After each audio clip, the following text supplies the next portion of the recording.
Covid के कारण पैदा हुए संकट के मद्देनजर भारत विदेशी मीडिया पर लगातार छाया हुआ है।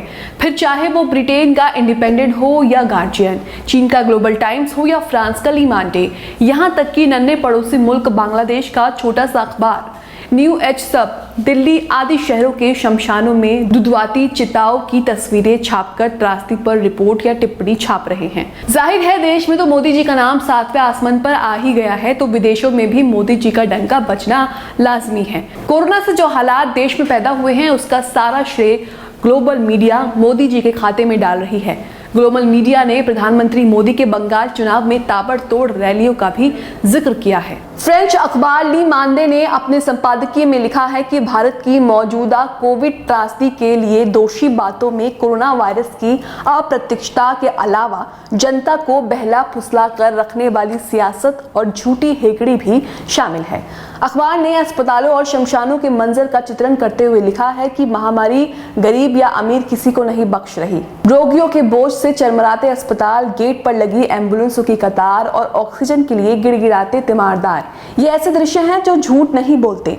फरवरी में जिस कोरोना का ग्राफ नीचे जा रहा था उसकी लाइन अब लंबवत खड़ी उठ रही है। इस हालात के लिए सिर्फ कोरोना वायरस के छलावा को दोषी नहीं माना जा सकता। साफ है कि इसके अन्य कारणों में नरेंद्र मोदी की अदूरदर्शिता, हेकड़ी और जनता को बहला फुसला कर रखने वाली उनकी सियासत शामिल है। आज नियंत्रण से बाहर दिखती स्थिति में विदेशी मदद की दरकार हो रही है। वर्ष 2020 बेतरतीब तरीके से लॉकडाउन की घोषणा हुई। करोड़ों प्रवासी मजदूरों को उनके हाल पर छोड़ दिया गया और फिर 2021 की शुरुआत में प्रधानमंत्री मोदी ने सुरक्षा में ढिलाई कर दी। मोदी ने स्वास्थ्य विशेषज्ञों के मशवरे की जगह अपने उग्र जोशीले राष्ट्रवादी भाषणों को तरजीह दी। झुकाव आत्म प्रवचन की ओर, ना कि जनता को बचाने की ओर। इस तरह हालात बद से बदतर हो गए। फ्रांस के संपादकीय लेख में कुंभ का भी जिक्र है। कहा गया है कि इस आयोजन ने गंगा जल को संक्रमणकारी बना दिया गया। ली मांडे के लेख में मोदी की बहुप्रचारित वैक्सीन रणनीति की भी कठोर शब्दों में निंदा की गई है। कहा है कि मोदी की वैक्सीन नीति महत्वाकांक्षाओं का पोषण करने वाली थी।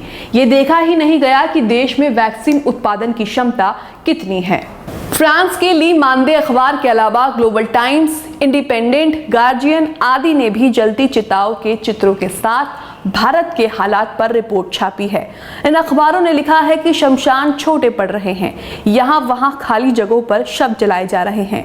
ग्लोबल टाइम्स ने भारत में रह रहे कोरोना पीड़ित एक चीनी नागरिक के हवाले से लिखा है कि अत्यधिक मौतों के कारण अंत्येष्टि से जुड़ा कारोबार भी चरमरा गया है। इन तमाम रिपोर्ट्स के बीच बांग्लादेश अखबार न्यूज 8 की टिप्पणी बहुत मार्मिक है। लिखा है, कोविड महामारी के चलते भारत की हालत उस रात के वक्त सड़क पर खड़े उस जानवर की तरह हो गई है जिसकी आंखों के सामने कार की हेडलाइन चमक रही है और वो समझ नहीं पा रहा कि वो क्या करे।